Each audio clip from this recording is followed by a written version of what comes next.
regions are moving closer and closer together, and we are more at parity. We're not at parity, of course, but we're closer to where, like, Just say the people line, are buddy. The gap is closing.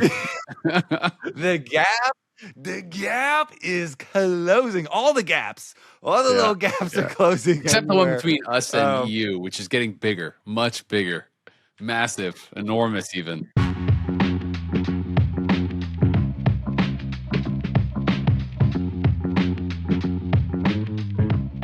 Hello and welcome back to The Dive, driven by Kia, Season 10, Episode 23, post MSI Finals. We just finished the MSI Finals, Azael, and just like literally 15 minutes ago. We just ran to the hotel to record this quickly because we have early flights and no dinner yet.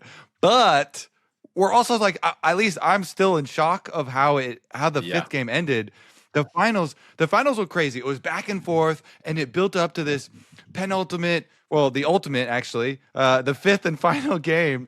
And BLG, it felt like, had a more bursty early game, oriented comp, and HLE had a lot of scaling stuff with the Yunara Lulu for their team fight, with the Mundo frontline for their team fight, and it felt like they had been able to scale and weather the storm. But then BLG, they just make these fights where they keep deleting Guma at the very beginning, and then they win out with a couple of extra people, with the Aatrox, with the Vi at the end. They deny the Dragon Soul that felt like it was coming for HLE, and they deny the Baron, and they get this kill in mid lane on the team fight. But we come basically out of the replay of that fight into BLG on Baron, trapping themselves inside the Baron pit, and people just scattered across through the river, and they just get run down, and then they run straight to the base. And our whole series is just over like that.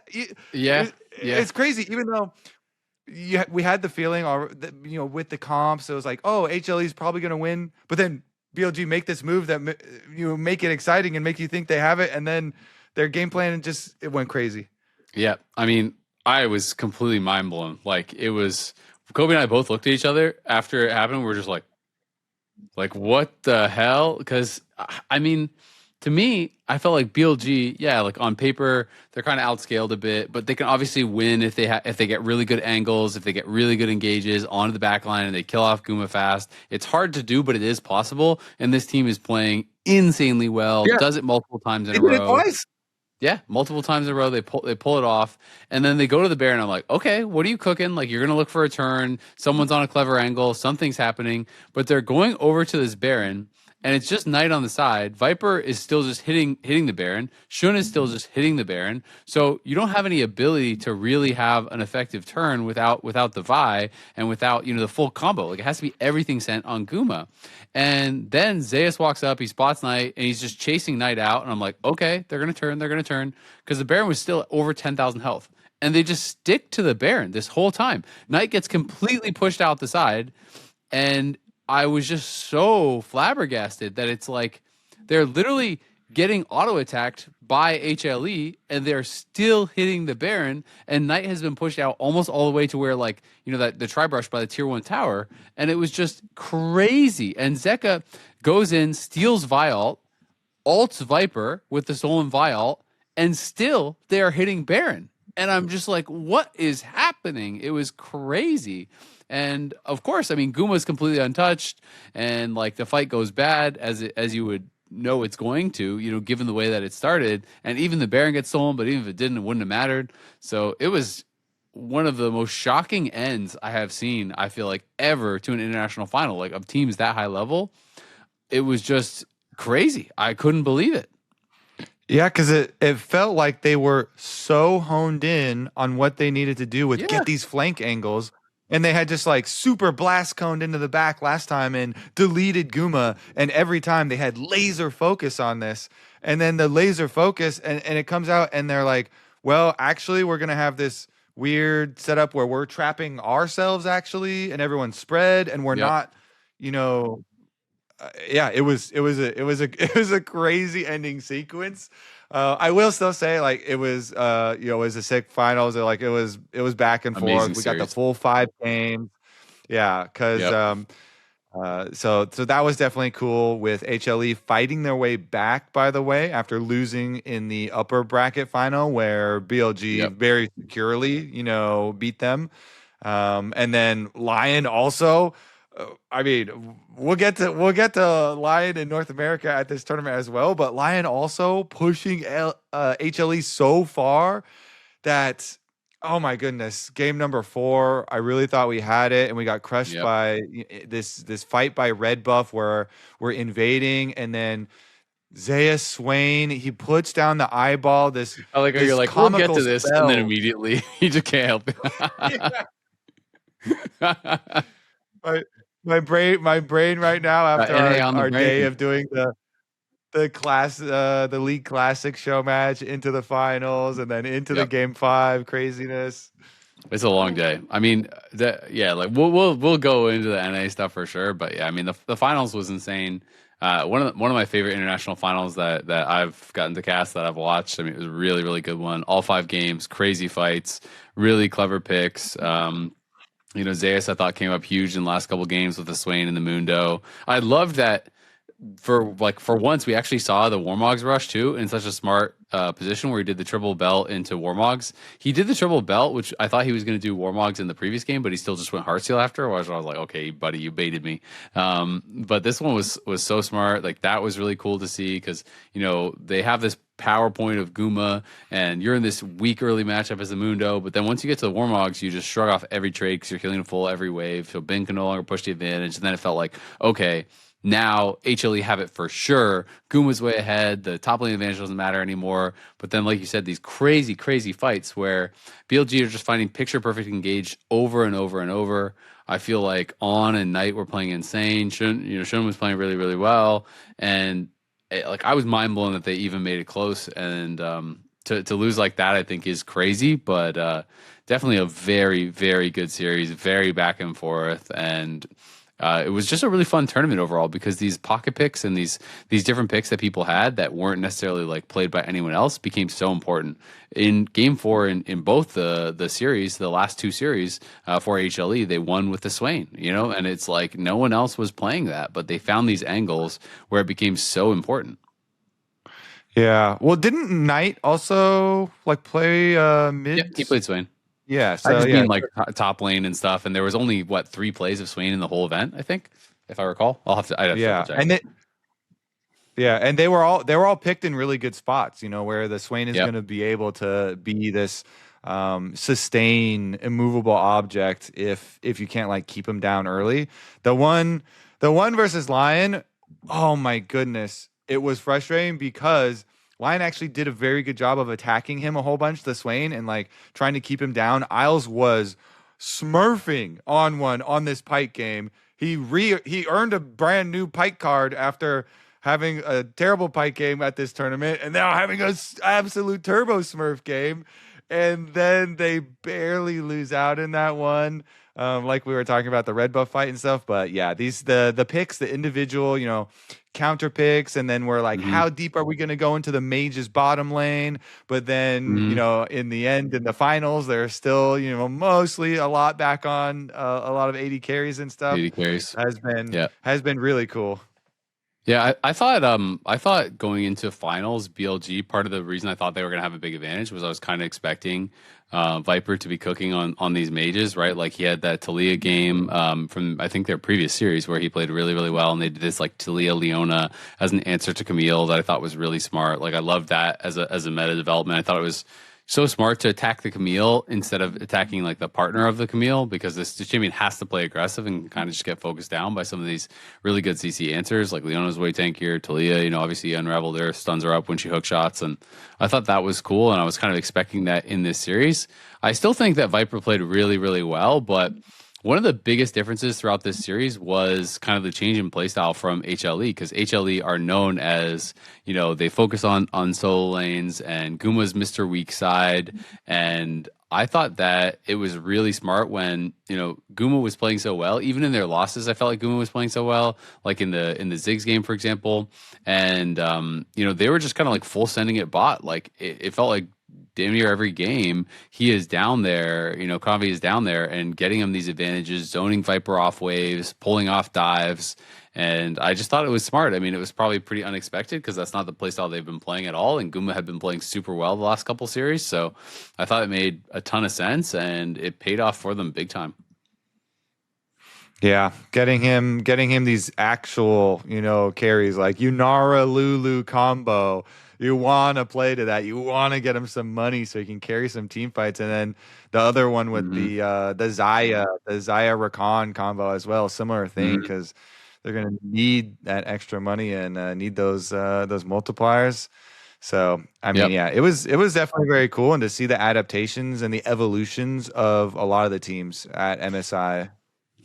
Yeah, it was really, really exciting. I feel I will say like I like both the teams, but I will feel I feel a little sad that BLG lost just because I feel like the excitement of the possibility of a golden road going into Worlds would be so cool, and because LCK has just been kind of owning international competition for the last couple of years. I mean, it is now 4 Worlds in a row. It was DRX, then Triple T1. LCK won with Genji last year at MSI. They've been doing really well at MSIs recently as well. Now HLE this year. Obviously, there was the first stand, but because BLG lost here, it feels more like a blip on the radar, right? Because obviously MSI is just a way more important tournament. It's like a way harder format. And so, it does feel like LCK really is on top. And I thought it would have been really crazy for Worlds to go into Worlds with like BLG having one MSI, having one first stand, and assuming you're gonna have T1 there with T1 Worlds buff and all these teams, because like that would be really, really cool. I still think it obviously will be incredibly exciting to see the teams face off regardless, but I will say I just always want to have that feeling of parity, or at least like as close to parity as we can get, where it feels like any, at least LPL or LCK could win, even if it's not any region, right? But like at least they could win back and forth. And so that's kind of why I felt myself feeling like, okay, LPL could use a win, like they could use a big win. And honestly, even though LPL doesn't get this title, though, I think you can still feel how close things are. Honestly, with all of the regions, especially the top 4 regions being so much closer, because still think about it. G2 was able to, eliminate T1, and then NA is able to eliminate, Europe, both their teams actually. Nice little 6-0 there. Was it 3-0? Yeah, so we need to get some extra trash talk in, because it seems like it's so hard to get respect from them. But still, they did knock out T1 and upset, reverse sweep top esports also. So it feels like they're close in there. We are very close in there because we eliminate them, get up to HLE, and we don't disappoint, in my opinion, versus HLE either. We were very, very close. Like we were talking about, the game 4 was we were in an actual winning position. Yes, we have a comp that's a bit harder to execute on, and so you can't make mistakes like that or lose a big team fight like that. But very, very close. And that series, watching it, also felt different because it felt very winnable in that we could out team fight them, and we also had better macro in a lot of the games. We had a lot of better map movements and macro from them. And we have all of the things where it just felt like, yes, we are right in there too. So we get top 3, and then HLE versus BLG, even though BLG don't win, also still feels like LPL could have definitely won this tournament and could have been in this, thing. Like they're so close to it, especially with, so much focus on draft and stuff as well. And so at the end of the day, I still am coming away from this MSI thinking that regions are moving closer and closer together, and we are more at parity. We're not at parity, of course, but we're closer to where, like, Just say the line, buddy. The gap is closing. The gap is closing. All the gaps, all the little gaps are closing. Except the one between us and EU, which is getting bigger, much bigger. Massive, enormous even. I mean, 6-0 gap. This is literally the biggest gap that we've ever had. Direct 2 seed versus direct 2 seed, and direct 1 seed versus direct 1 seed. So no, I mean it's. I still feel excited, even though they don't have the cool narrative. I wonder how much Yeah. not having the narrative of Golden Road is going to affect fan sentiment, or if people will still give BLG the respect that they deserve going into Worlds. I think they'll get the respect 100%. To me, it's not just about the narrative. It's about the fact that like they actually got it across the line in a really big tournament, right? Because LCK has been winning and winning and winning. And yeah, like I'm not saying first stand is nothing, but first stand is the start of the year when the meta is way less defined. It's a shorter split before it, so things are less figured out, and it's just a less competitive format than MSI and Worlds. It's not meant to be the same level of prestige, right? And so just like getting it across the finish line, I think means a lot. Just in the same way that it's like, yeah, we got really, really close, but we didn't beat HLE, so you can't say we beat them. You know what I mean? Like, it's kind of that same thing where it's like getting across that finish line means a lot. I think it would mean a lot for LPL fans and for BLG. And so, to me, it's not just the narrative, but like, yeah, I just think I want to see LPL, winning more of those events when it, obviously I'd love to see us or you doing it because I think that's even more exciting and more unexpected. But if it is going to be LCK and LPL at top, you want it to be back and forth. You want it to be unpredictable. You don't want to be going into an event and just thinking, okay, which is the best LCK team? Okay, that's the one I think is going to win, right? And so I think Worlds is still going to be incredibly exciting. I think if BLG maintains this level, they're easily going to be one of the favorites. They've proven that. But not getting across the finish line, I do think matters. Yeah, I definitely agree. Like clutch moments at the end of the day are really what make the big differences. That's all the time why we talk about T1 so frequently at especially Worlds. And so if people are, looking at what pressure are you under in game 5 for drafts, and what pressure are you under in clutch moments around Barons and Elder Dragons and Dragon Souls, those literally are the things that do make differences for championships, for world championships, for MSI trophies. Which, by the way, MSI used to be also a tier below, looked down as a lesser tournament, much how like First Stand is now. But MSI, since the change in format, this thing is an absolute. It's a crazy test. It's double elimination, best of 5s, and top 2 seeds of everywhere. Like this tournament is extremely prestigious. So I 100%, agree. The clutch factor and making the actual, win come true and lifting the trophy and everything really is meaningful. And especially for HLE, for Guma and for Zayas leaving T1 and finding their own trophies separate, is really big as well. And, it's definitely a cool one. Yeah, absolutely. I mean, it's crazy though when you put it into perspective. It's like you realize how long ago it was that we actually saw, LPL win, right? It was 2023 JDG was the MSI, right? That they won, but it's like so they won MSI, and then but 2022 was DRX winning Worlds. 23, 24, 25 is all T1 winning Worlds. Gen G won back to back, and then HLE won. That's 7 international titles, right? Out of the last 8, and even if you start from 2023 Worlds, it's 6 in a row for LCK, right? So that is dominance, and we are getting back close to that era of the 2013 2014 where it's just like LCK runs it. But I will say that's just the titles, but when you look, as you say, at the actual games and at the series, it feels much closer, right? G2 has beaten 3 LCK teams in best of 5s this year. We almost beat the number 1 LCK team in a best of 5. BLG did beat them and then went 5 games against them again, right? BLG won the first one 3-1, and then they lost this one 3-2. So they won 5 games to their opponent's 4, I guess, right?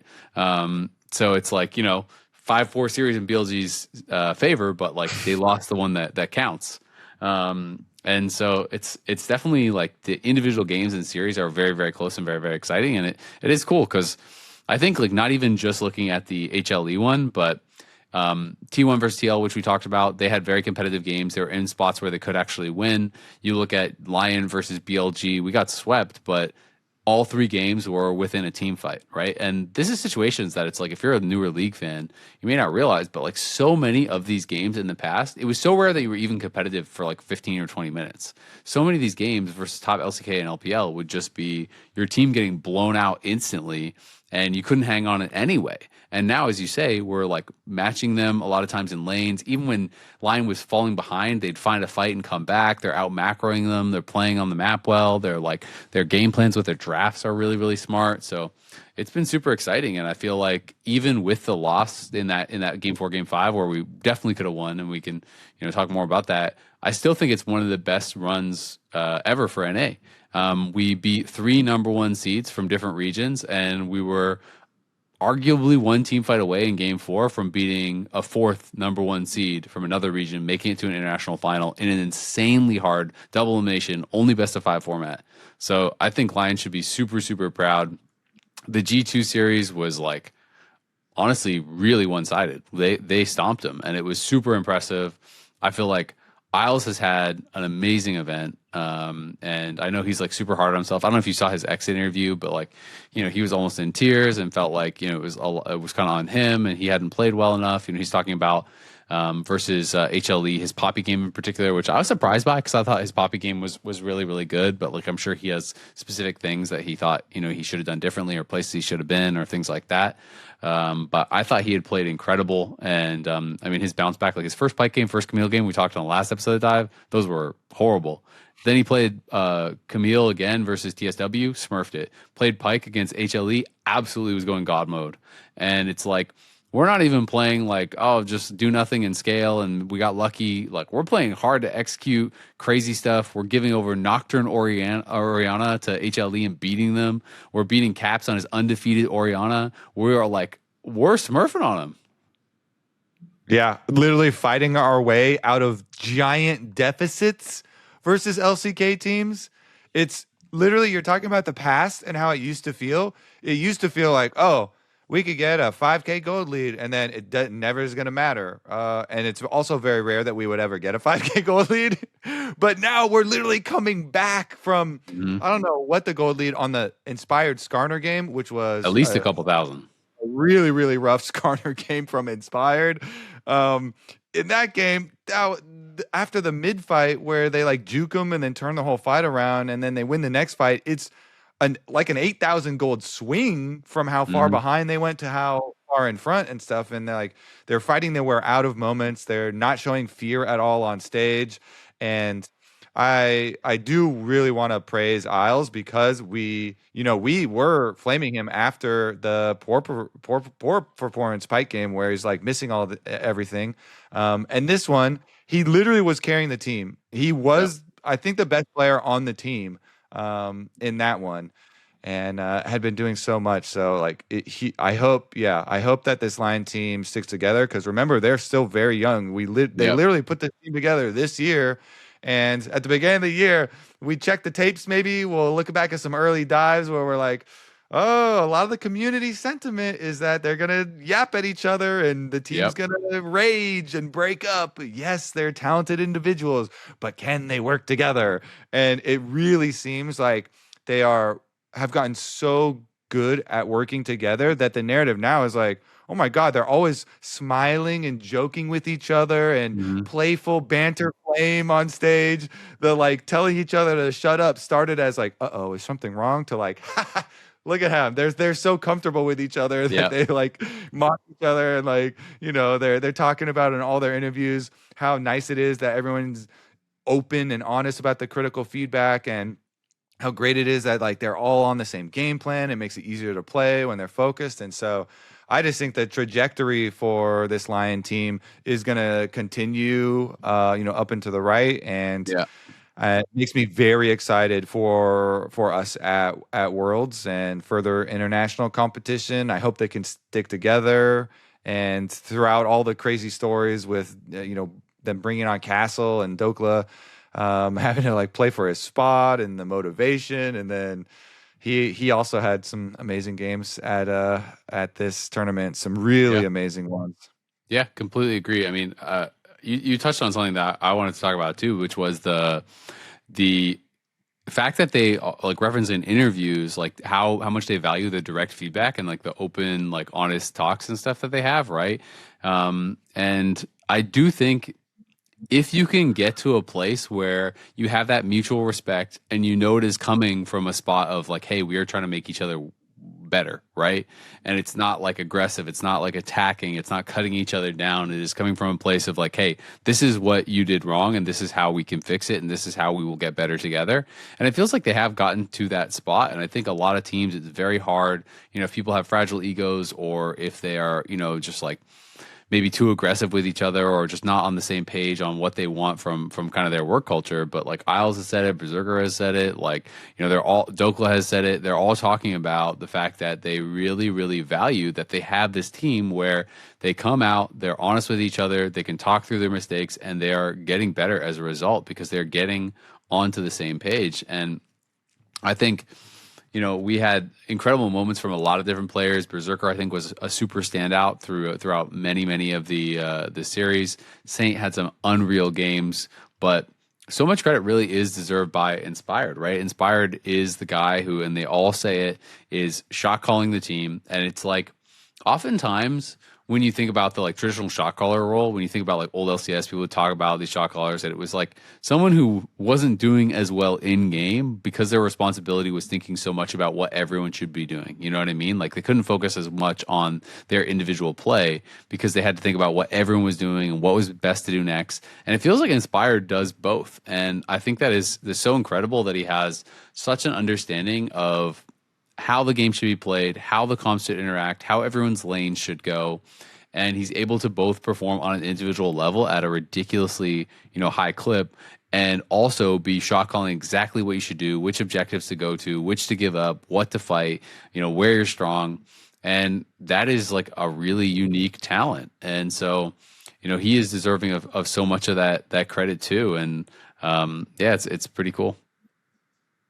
Yeah, 100% agree. We're going to take a quick break and we'll be right back.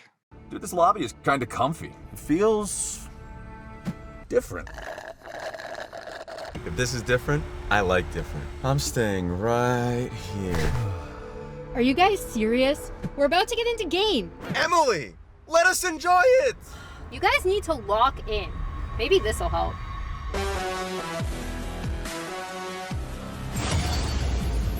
Oh no, not already.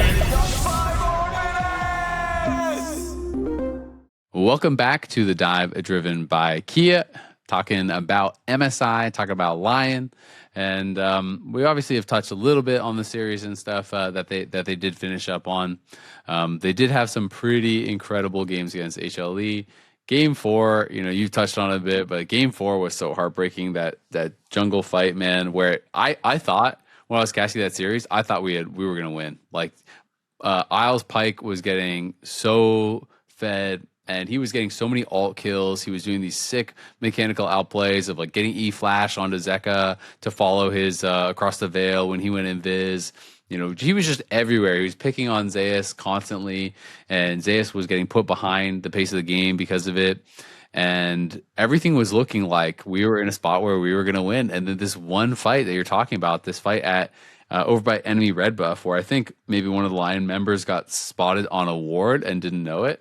And so HLE were kind of like moving in to respond, and there was more HLE members there, I think, than Lyon expected.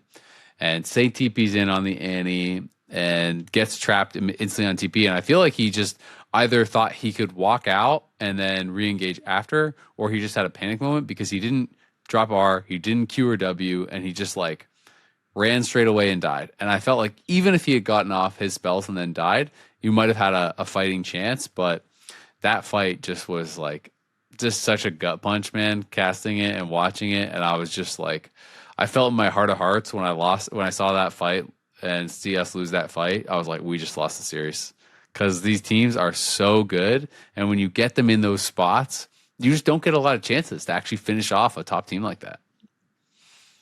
Yeah, especially with our comp that was one of those more like fragile comps and into a Swain, where like we were talking about earlier, Lyon actually had a very good game plan against it, and Isle's constant roaming up there was, keeping down the Swain not allowing him to get like super big early on or anything.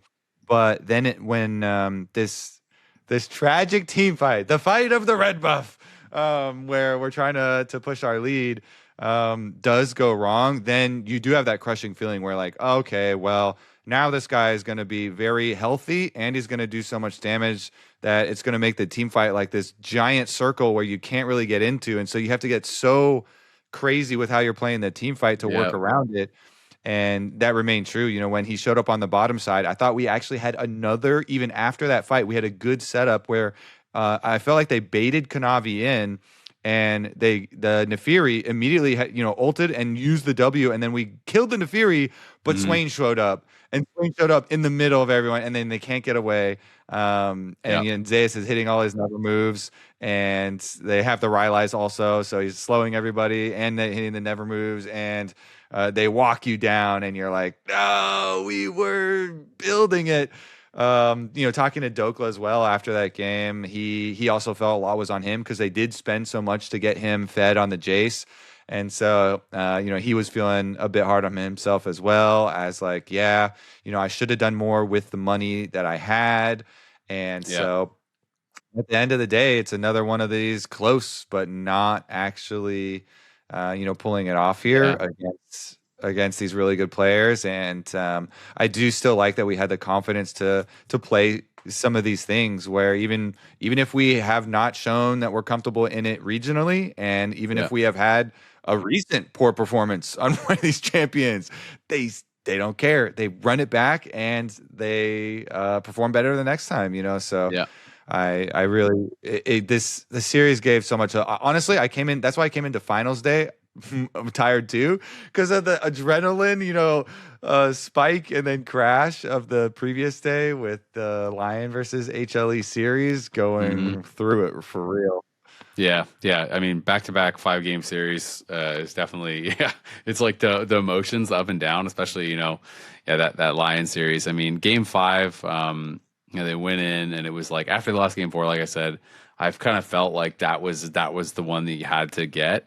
And then we went into this game 5, and we had in the draft 3 losing lanes, and it was always going to be hard to survive. And it was like, if you can survive, it's very likely that you will win in team fights. I mean, Saint had, Blitz Alta Steal, Ari Alta Steal, and we had, this like scaling bot lane of Renata and Zaya into the Blitz and Callista. We had Dokla, who's going to be able to answer a lot of the aggressive plays on the Shen.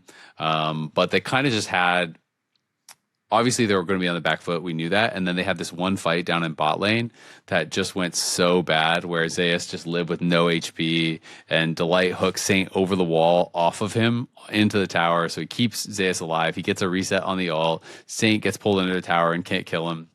And that just put what was already an HLE advantage just like so far out of reach. And then that game just becomes one of those games where it's like, obviously it looks worse than it is because from that spot, all you can do is just kind of try to like overload one side of the map and fight. And so that's what they kept doing, whether they were down, 5K, 8K, 10K, they just kept trying. And so that game got out of hand pretty quick. But like, it's tough because game 5, you are going to be pushed, and people would have been criticizing HLE so much for a draft like that. I mean, had it not worked, right? If Lyon hold on for a little bit longer, they get to a point where they win one team fight, and then HLE are cooked because you are playing your top side of Nidalee, Ari, and Aatrox. There's like no good setup, and you're playing Callista Blitz. If Lyon get to like 20 minutes at parity, the game is just over. And they had been doing a really good job, of kind of like minimizing loss in a lot of situations, and then just finding that one fight and winning from there. So they definitely did have a real chance, but that bot lane fight was kind of the backbreaker because you have 3 losing lanes, then you lose a fight, then the gold is just out of control. Delight, man. Delight. Yeah. I feel like he just blitzcrank pulled the series away from us. Yeah. Honestly, I really thought we were going to be able to pull it back. And the pull where he pulls Saint away from killing Zeus Aatrox, that moment just was him. Delight pulled my heart out of my chest, and I was like, damn, we lost. As soon as he did that, I was like, nah, this Aatrox's going to live forever. We're screwed now. And oh my God, he had blitzcrank hook after blitzcrank hook, which, by the way, this series, as we were alluding to earlier, Isles was gapping him. Isles was, I think, the better support until this crazy blitzcrank game again from Delight.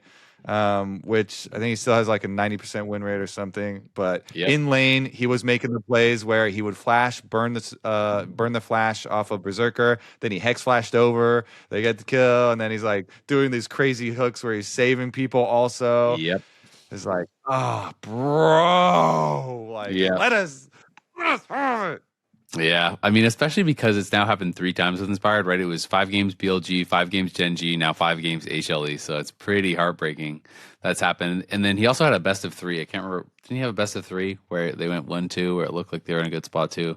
I can't remember. But anyway, it's been close a bunch of times, and they haven't been able to get across the finish line. But I feel it coming. I believe that it's going to come. I think that they could do it at Worlds if they can continue this level of improvement. They've shown that they can go toe to toe with the very best. If they had a chance with this level of play against the level of play that we saw from T1 or from Top, I think they would have won their best of 5 against those teams for sure. But they didn't get the chance, right? They beat the teams that beat those teams, and all you can do is beat the team that is put in front of you. So I think Lyon did a pretty incredible job. One of the biggest highlights for that series to me was the Saint Akali game in game 2. I thought he went absolutely insane. Like he was like 10-0 or something like that. He was dancing on him. Like he was dodging out from Delight with like he'd go for the grand entrance, try to knock him up. He'd like shuriken flip back, dodge it, go back through it. He had this solo kill on Zeka on top side where Zeka, he hit him with his E with shuriken flip, and then Zeka obviously is going to try to shockwave to interrupt the damage to like pull him out of it, but he like waited it out, then E'd back in, like ults him, kills him under tower, gets his flash, gets out, no problem with the TP. It was just like he was playing insane, and his Silas game against G2 as well was wild. So like he had some insanely high highs.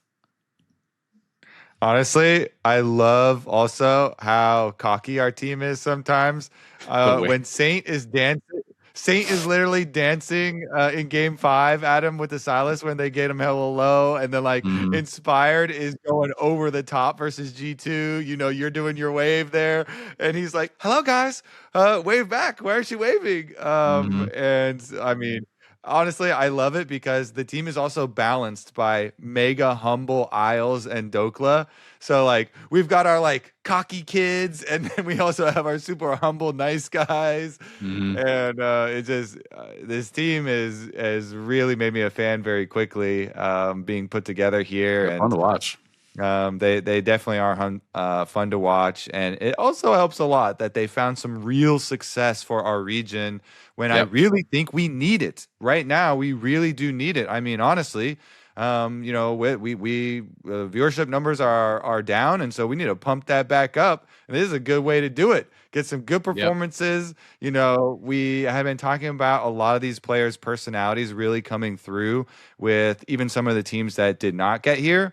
With like FlyQuest and stuff, and Cloud9, and then the teams that did get here with Team Liquid and Lyon, I thought they also really showcased a lot of the cool things about their teams that should make people fans.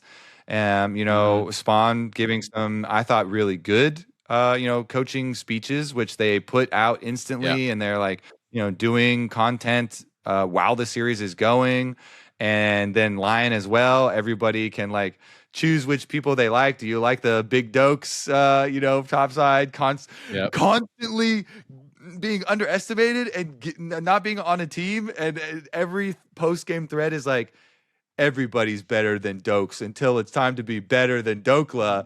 I love that so much. And then the vlogs. The vlogs, getting back on teams. And so like, I feel like our players and our teams are actually doing so much work, and should be bringing in more fans, and it really does feel like our league is very vibrant.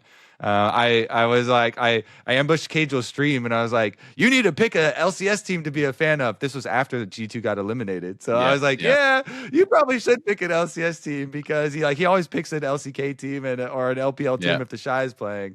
And so that it's definitely feels like we've got a lot of rivalries and stuff going on, especially with Cloud9 coaching staff changing too. Yamato joining Dom as a coach for that team, And Tactical and Loki and stuff. yeah, bringing Loki. I know there's going to be some people, the super strong APA stands are going to be angry, and then maybe they'll support APA where he moves to, because I assume he's going to get moved to a different team because he is very good. So I also like that for us, because I felt like this tournament really was a big win for us all around. Obviously, the score was good, but also we showcased a lot of personality. Yeah, absolutely agree. I mean, the G2 series, we can touch on a little bit too, because obviously, like, we 3-0'd them, and again, people are going into that. Everyone's predicting G2 to win. People aren't giving us a chance. Oh, they just beat T1, but they got smacked again. That's back-to-back years, two different teams, 3-0s over G2. The record between NA and EU at MSI is actually crazy now. We're 12-1 since 2023. That is just domination. And even including, all events, it's something like, I don't know, 20-9 or something like that. But we have like a nearly 70% win rate against EU at this point over the last, handful of years across a number of different rosters.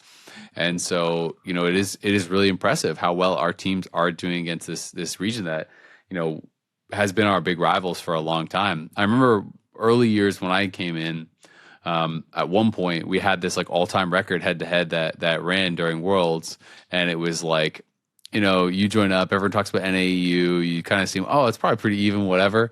You look at the record, and it was like we had like a 30% win rate against them, and now the shoe is on the other foot. We have like a 70% win rate against them, practically over these last couple of years. So it's like, it's so cool to see, and I feel like there was so much trash talk coming from the EU fans. I did this Riot content piece that they wanted me to do. It was like, the hot takes or whatever, and I was the LCS rep doing it.